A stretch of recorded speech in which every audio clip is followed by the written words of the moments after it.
नमस्कार।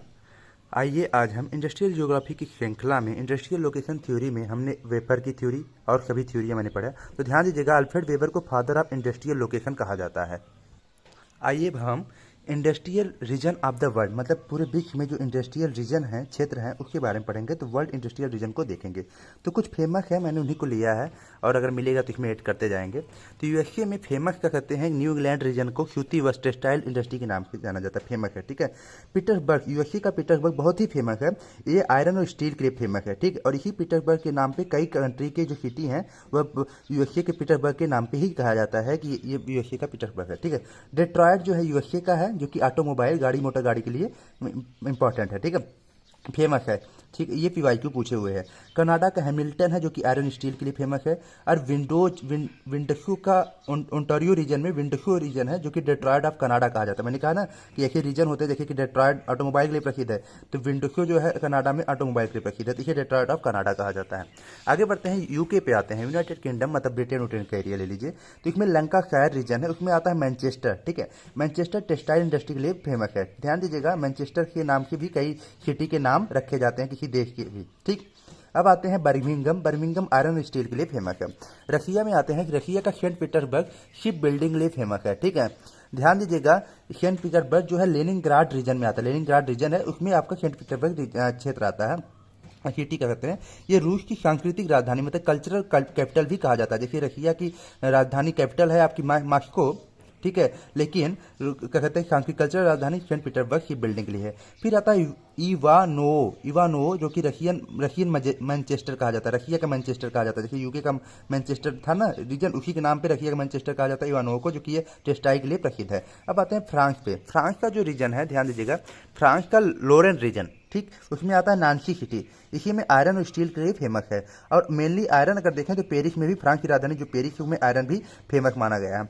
जर्मनी में आते हैं, जर्मनी का रूर बहुत ही फेमस है आयरन ओर और कोल के लिए। देखिए भारत का रूर छोटा नागपुर है, उसी प्रकार से जर्मनी के रूर के नाम पे भारत का छोटा नागपुर रूर कहा जाता है। ठीक, आयरन ओर और कोल दोनों साथ में मिलते हैं, इसलिए फेमस है। आगे बढ़ते हैं चाइना पे। चाइना में बहुत सारे थे, वांगो रीजन था, दक्षिणी मंचूरिया है, southern Manchuria, southern Manchuria iron steel के लिए फेमस है। जापान में नगोया है, टेक्सटाइल ऑटोमोबाइल के लिए प्रसिद्ध है। ध्यान दीजिएगा, जापान का ओसाका जो है टेक्सटाइल के लिए फेमस है, कि मैनचेस्टर ऑफ द जापान कहा जाता है। मैंने कहा ना यूके का मैनचेस्टर के नाम से कई नाम है, उसी प्रकार से मैंने कहा था कि देखिए यूएसए के सेंट पीटर्सबर्ग के नाम से आयरन स्टील के लिए फेमस बहुत सारी सिटी हैं। ठीक है। आगे बढ़ते हैं हम, मैनचेस्टर तो क्लियर हो गया यूके का। अब इसी मैनचेस्टर के नाम पे अब इंडिया पे आते हैं। ध्यान दीजिएगा, नहीं वर्ल्ड पे आ गए। वर्ल्ड में देखिए ढाका है, बांग्लादेश का कालीन उद्योग के लिए प्रसिद्ध है। किम्बरले है, साउथ अफ्रीका में डायमंड माइनिंग के लिए प्रसिद्ध है। जोहान्सबर्ग है, जो कि साउथ अफ्रीका में ही है, लेकिन उसी में गॉटेन प्रोविंस, मतलब एक राज्य है, उसके अंतर्गत आता है। ठीक है। साउथ अफ्रीका का एक छोटा सा राज्य, उसके अंदर, साउथ अफ्रीका के अंदर, वो गोल्ड माइनिंग के लिए प्रसिद्ध है। आगे बढ़ते हैं, इंडिया में समझते हैं। इंडिया का ध्यान दीजिएगा, अहमदाबाद को मैनचेस्टर आप क्या कहते हैं कि मैनचेस्टर सिटी ऑफ इंडिया कहा जाता है। ठीक है, अहमदाबाद को, क्योंकि टेक्सटाइल इंडस्ट्री के लिए प्रसिद्ध है। तो आप आगे बढ़ते हैं, कानपुर को मैनचेस्टर ऑफ नॉर्थ इंडिया कहा जाता है, जो कि यूपी में है। कोयम्बटूर को मैनचेस्टर ऑफ साउथ इंडिया कहा जाता है, जो कि तमिलनाडु में है। ठीक, तो मैंने कहा ना कि कुछ सिटी ऐसे हैं उन्हीं के नाम से, देखिए यूके के मैनचेस्टर के नाम पे ये सभी थे आपके। ठीक, तो पूरे भारत में अहमदाबाद, फिर उसके बाद आपका नॉर्थ इंडिया में कानपुर और साउथ इंडिया में आपका कोयम्बटूर। आगे है वेस्ट बंगाल का दार्जिलिंग, जो है टी प्रोसेसिंग के लिए प्रसिद्ध है, और फर्स्ट जीआई टैग मिला था दार्जिलिंग को 15/8/2003 में। ठीक है, फर्स्ट जीआई टैग का जियोग्राफिकल इंडिकेटर के रूप में मिलता है ना, तो जीआई टैग फर्स्ट दार्जिलिंग को मिलता है। फिरोजाबाद जो है ग्लास ब्लाउनी, मतलब जो चूड़ियां बनती है, जो महिलाएं पहनती है, बैंगल, उसके लिए प्रसिद्ध है। जमशेदपुर आयरन स्टील के लिए प्रसिद्ध है, इसलिए पीटर्सबर्ग ऑफ इंडिया कहा जाता है। पीटर्सबर्ग कहाँ का था, यूएसए का था। ठीक है, देखिए पीटर्सबर्ग जो था आयरन स्टील यूएसए के लिए था, तो पीटर्सबर्ग ऑफ इंडिया किसे कहा जाता है, जमशेदपुर को। ये जमशेद टाटा ने से क्या कहते हैं कि मतलब कि स्थापित किया था 1907 में। ठीक है, 1907 में जब टाटा किए थे। ये झारखंड में पाया जाता है, और इसको TISCO Tata iron steel company के नाम से प्रसिद्ध है।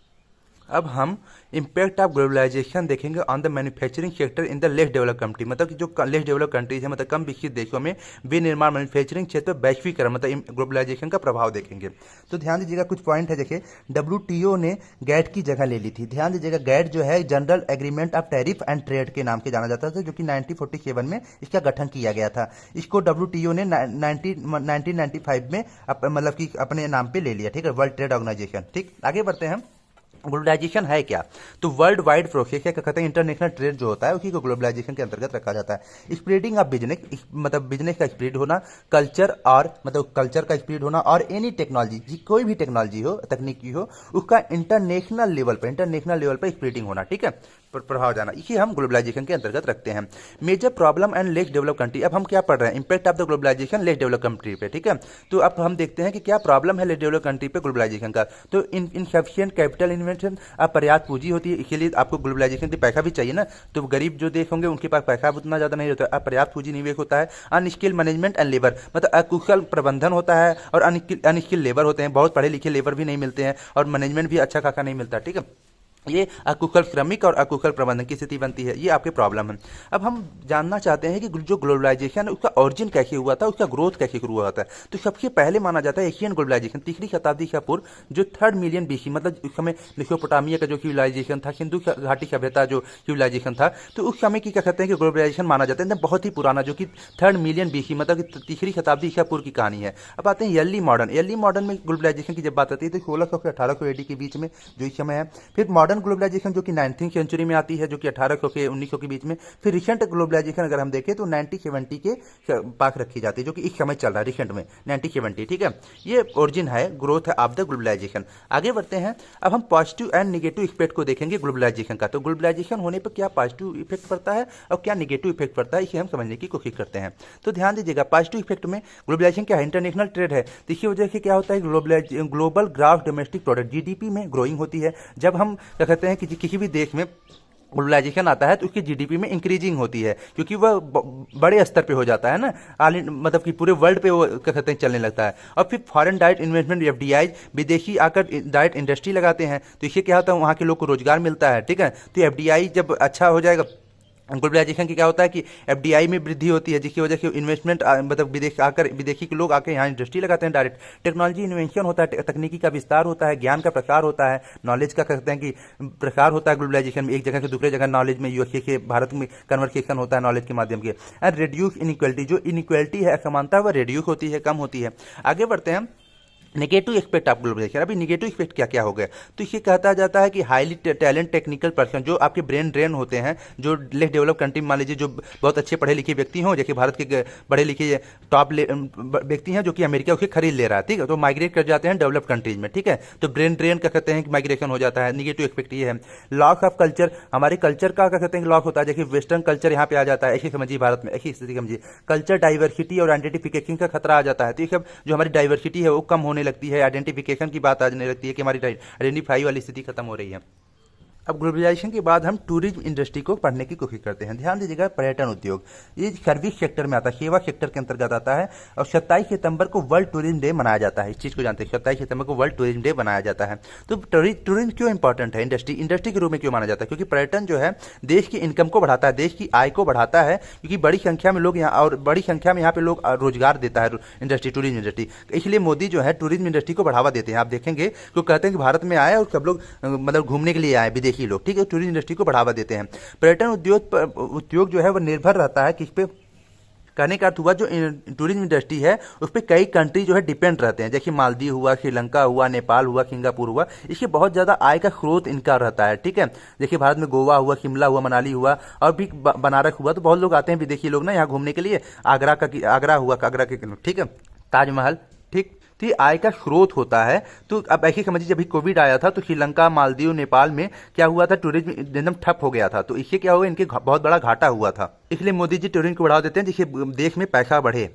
अब तो ई टूरिज्म आ गया। टूरिज्म जब आईसीटी से जुड़ जाता है उसके बाद ई टूरिज्म, इलेक्ट्रॉनिक टूरिज्म हो गया, मतलब कि इंटरनेट के द्वारा टूरिज्म का निर्माण हो रहा है। आप कहाँ पे हैं, इंटरनेट के खोल लीजिए उस बारे में जहाँ आप जाना चाहते हैं, फिर उसके बाद वहाँ के अच्छी अच्छी चीज़ों को जान जाइए, फिर वहाँ पे आप जाइए। अब आते हैं इंफॉर्मेशन एंड कम्युनिकेशन टेक्नोलॉजी, इसे आईसीटी कहा जाता है, इसे आईटी सेक्टर भी कहा जाता है, क्योंकि टेक्निकल कह सकते हैं कि क्षेत्र है, ठीक है, नॉलेज सेक्टर कह सकते हैं इसे नॉलेज इकोनॉमी, विज्ञान उद्योग भी कहा जाता है। आईटी को इंफॉर्मेशन टेक्नोलॉजी के अंतर्गत समझा जाता है, सूचना और संचार प्रौद्योगिकी, ठीक है। ध्यान दीजिए, आईसीटी एक फूड लूज इंडस्ट्री है, इसका फूड बधा नहीं जाता, चाहे स्वतंत्र होकर चाहे तहाँ लग सकता है। तो आईसीटी ने ग्लोबलाइजेशन एंड इंटीग्रेशन में महत्वपूर्ण भूमिका निभाई। अब अभी हम लोग ने ग्लोबलाइजेशन पढ़ा ना, वैश्वीकरण, वर्ल्ड वाइड इंटरनेशनल ट्रेड होता है, तो आईसीटी ने क्या कहते हैं कि इंटरनेट के माध्यम से बहुत ज्यादा जोड़ दिया है, ठीक है, एकीकरण कर दिया है। आप भारत में हैं, अमेरिका के बारे में जानकारी लेंगे, ठीक है, वहाँ के बिजनेस को आप लेंगे, तो आईसीटी बहुत बड़ा ग्लोबलाइजेशन में बड़ा बड़ा प्रभाव डाला है, ठीक है। इसने थर्ड, इसे कहा जाता है, इसीलिए आईसीटी को इसने थर्ड वेव या थर्ड रिवॉल्यूशन का प्रावधान हुआ था, ऐसा कहा जाता है कि थर्ड रिवॉल्यूशन, देखिए फर्स्ट रिवॉल्यूशन एग्रीकल्चर रिवॉल्यूशन हुआ था,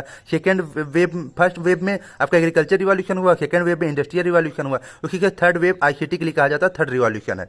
जो वर्ल्ड वाइड वेब है डब्ल्यू इंटरनेट, ठीक है, इंटरनेट प्लस आईसीटी से क्या हुआ कि बहुत ज्यादा प्रभाव आ गया है। ध्यान दीजिएगा, डब्ल्यू जो है वह इन्वेंशन किए थे वर्ल्ड वाइड वेब का टेमी बर्नर ली ने, ठीक है, टेमी बर्नर ली ने इसका आविष्कार किया था। इंटरनेट के जब आईसीटी जुड़ जाता है, इंटरनेट के जब आईसीटी जुड़ जाता है तो इससे ऑनलाइन बैंकिंग हुआ, देखिए हम लोग गूगल पे करते हैं, अमेजन पे करते हैं, तो ऑनलाइन बैंकिंग हो गया, योनो हो गया, ठीक है, बिजनेस ऑनलाइन बिजनेस होने लगा, ठीक है, ऑनलाइन शॉपिंग होने लगा, ऑनलाइन शॉपिंग में जैसे अमेजन हुआ, फ्लिपकार्ट हुआ, आप वहां से सामान खरीदने लगते हैं, ऑनलाइन टीचिंग होने लगा, ऑनलाइन टिकट का बुकिंग होने लगा, जैसे हमें ऑनलाइन टीचिंग टॉप पे चला, कोरोना में तो पूरी तरह से ऑनलाइन टीचिंग चल रहा था। अब हम आईसीटी के फंक्शन को देखते हैं, बहुत इंपॉर्टेंट पूछता है आईसीटी के क्या क्या फंक्शन है। तो इसका जो टेक्नोलॉजी है आईसीटी का, वो यूज किया जाता है डाटा कलेक्टिंग के लिए, डाटा संग्रह के लिए, डाटा प्रोसेसिंग के लिए, डाटा प्रसंस्करण के लिए, डाटा मैनिपुलेटिंग, डाटा का हेरफेर करने के लिए, डाटा स्टोरिंग भंडारण के लिए, डाटा रिट्रीविंग मतलब पुनः प्राप्ति के लिए, डाटा का प्रोटेक्ट करने के लिए, सुरक्षा करने के लिए, फिर कम्युनिकेशन का फिर डाटा कम्युनिकेशन करने के लिए रहता है।